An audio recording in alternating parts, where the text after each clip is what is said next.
welcome to... Yeah, it is working. Welcome to Church History. Welcome to 401. Welcome to Chapter 9. How did the Gospel come to these shores?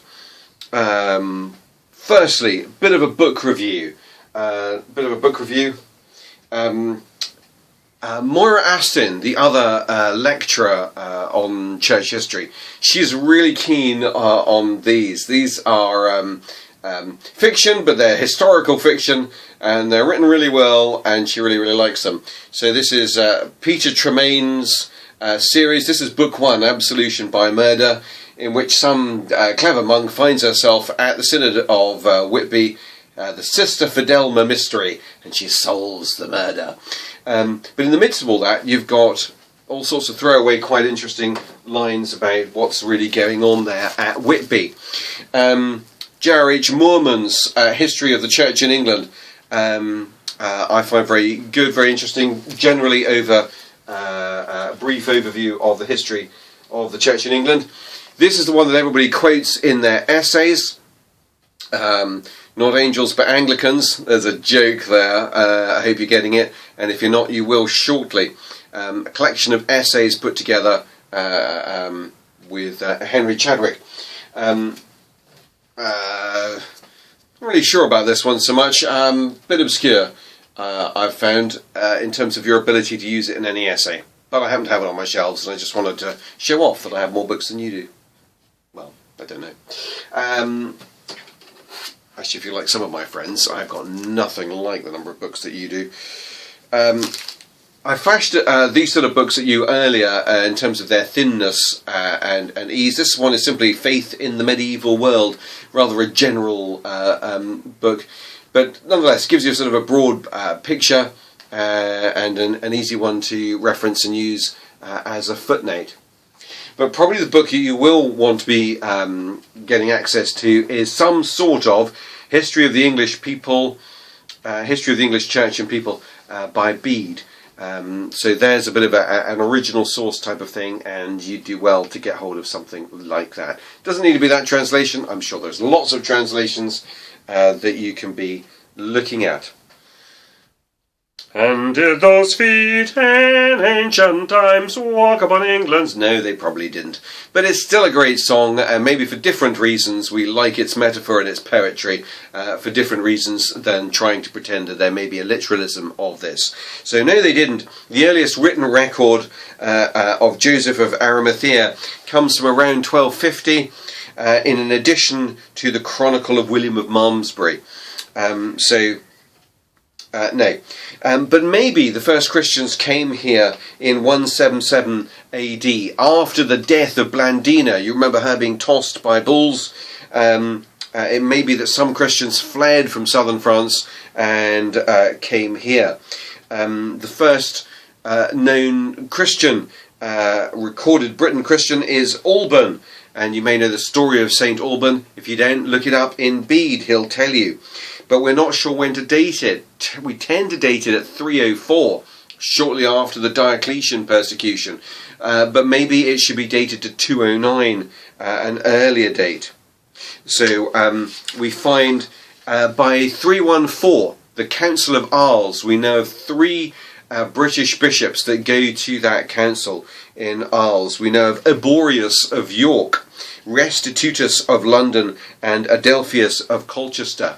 So if ever you see the Bishop of York sign his name, he will sign it plus, or is it plus for him, because he's and then he'll say Ebor for being the Bishop of York. Other notables might be Pelagius. I was brought up on the understanding he was a Scottish monk, but some scholars want to call him Welsh. I think we could allow that. Bishop Germanus is famous for coming over here and driving the Picts off the land. St. Patrick, you should know a little bit about. There's lots where we're not quite sure about him. We don't actually know where he came from, but you know something about how He is taken off to Ireland by having been captured by some pirates. After some 6 years he escapes. He ends up at St Martin of Tours, and then makes his way back to Britain. He's made bishop and he leaves for Ireland to work as an apostle of Christ, and so he fights against the perils and paganism that he finds over there, and establishes different monasteries there. It doesn't leave us a rule, as in, the rule of St Francis, the rule of St Benedict. So we don't have, St Patrick didn't leave that sort of, he allowed freedom for each monastery. I'd like to know more about this guy Gildas.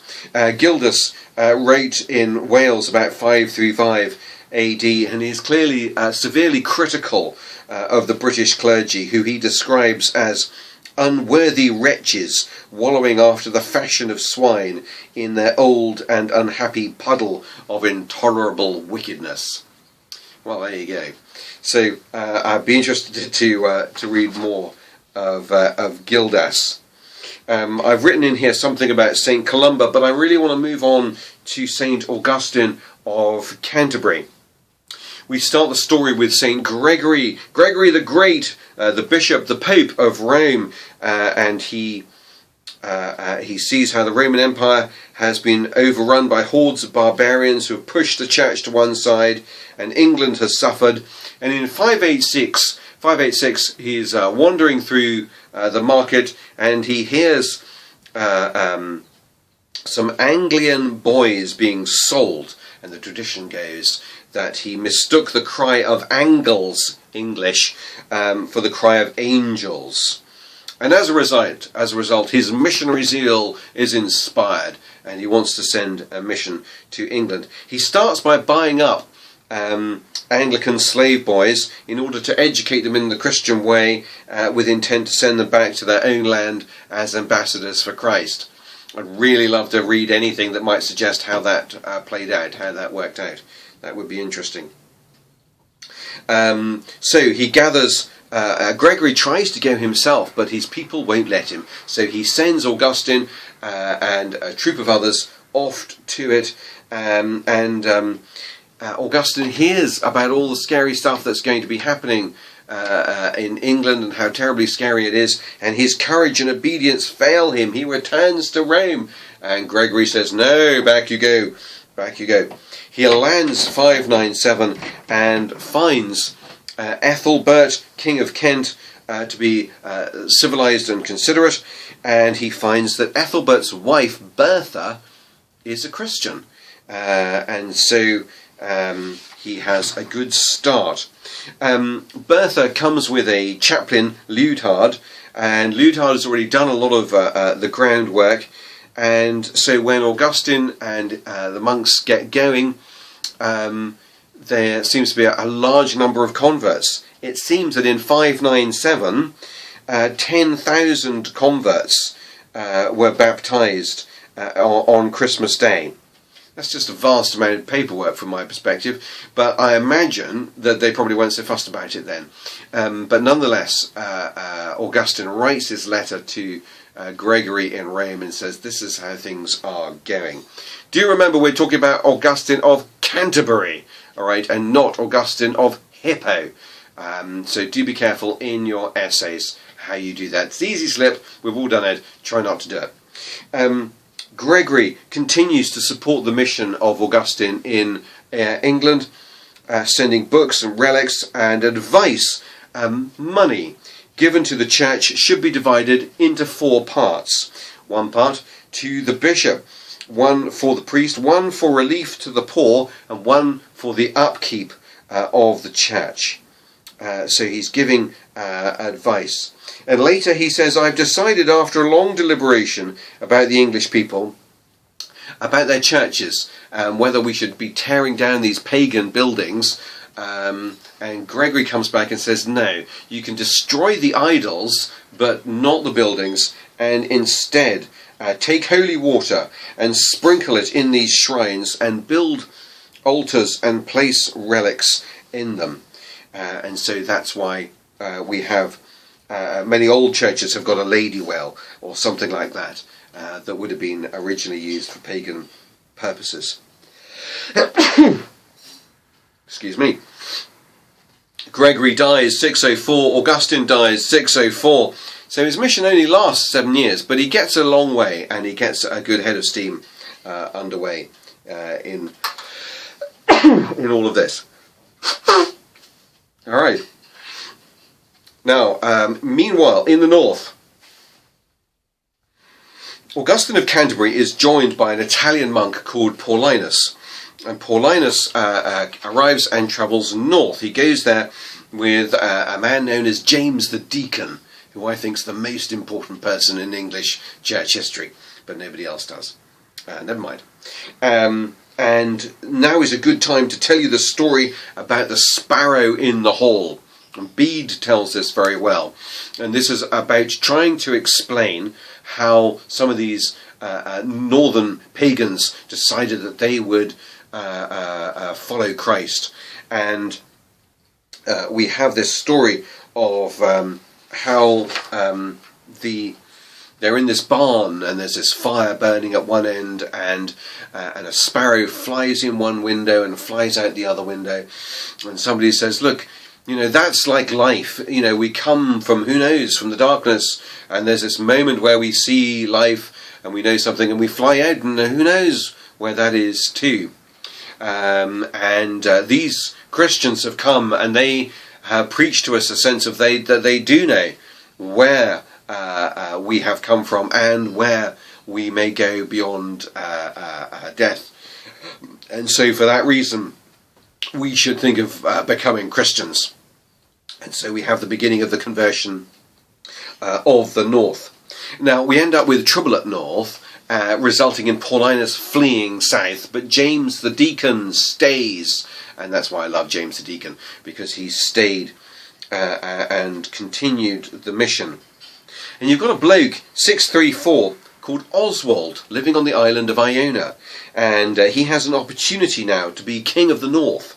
And he's given a vision from St. Columba, long dead St. Columba, who tells him to be strong and act manfully, and behold, God will be with thee. I think it's God will be with thee rather than St. Columba will be with thee. I'm not entirely sure. And Oswald describes this vision to his council, and they all agree that if the battle goes well and if they survive, they will get baptized afterwards. And it all goes well, and so on. And so Oswald calls for a bishop to be sent to them, and they are given Aidan. And it seemed that Oswald and Aidan made a bit of a team, and they went around doing good and preaching the gospel, and so on. I think they seem to have done some good. And so we're going to just jump a little bit here to 664 and the Synod of Whitby. And here we find this marvellous woman, Hilda, and she gathers people together. And the key issue is, when are we going to have Easter? And it's got some smaller issues to do with what sort of tonsure are we going to have. Do we stay with the Celtic tonsure? Do we move to the Roman tonsure? And it's to do with authority. Are we going to be our own independent church, or are we going to join in with the rest of the world, the Catholic Church? How are we going to do this? And there's some debate and discussion about how they work that out. The primacy of John's Gospel over the primacy of St. Peter, and I will let you read more about that and argue yourself through your essay. I'll look forward to that. Just before we end, I wanted to pause a little bit on the Venerable Bede. You may remember from 1066 and all that, how he's called the Vulnerable Bede. I always did like that. Denis the Little, also known as Dionysius Exiguus, is his older Latin title. In the year 525, he sits down in a library and works out what year zero was. He works out that he's in the year 525, and he works out the birth of Jesus. Though they don't have a year zero, so Jesus is born in year 1, and it's Bede who proceeds to popularise the dating method that we have. Now, those of you who are snuttily sitting there going, yeah, but we know that actually Jesus was probably born 4 BC. you've got to give this guy some credit for being able to work it out to within that level of accuracy. Highly impressed bit of working. But I want you to consider for a moment the Venerable Bede and the concept of vocation, because thus far we've looked at what it means to be an amazingly cool Christian, and we've seen how that's worked out in terms of martyrdom in the early church. We didn't really look at the Desert Fathers, because that's the next way in which you end up being a cool Christian. You go out into the desert and you test yourselves there against difficulty by being a monk out in the desert and praying spiritual warfare prayers, and that's how you then do things. What does it mean to be a really committed, strong Christian here? Well, for Bede, in his life, he never deals with heresy, he never deals with schism. He never seems to have warfare washing up against his walls, but he writes and he's a scholar. So we have a different sort of model of vocation here in Bede, not the martyr model of vocation, but the scholar. And I think it's good for us sometimes, as we reflect on our own vocation, to say there are other models available, and you may find some comfort in that thought. That was chapter 9, How Did the Gospel Come to These Shores? We're moving now on to chapter 10, and the tone will change a little bit, because a lot of the work here is courtesy of Moira Aston and her lecture notes, as we move on to looking at how did anyone get converted after the fall of Rome. I will see you shortly.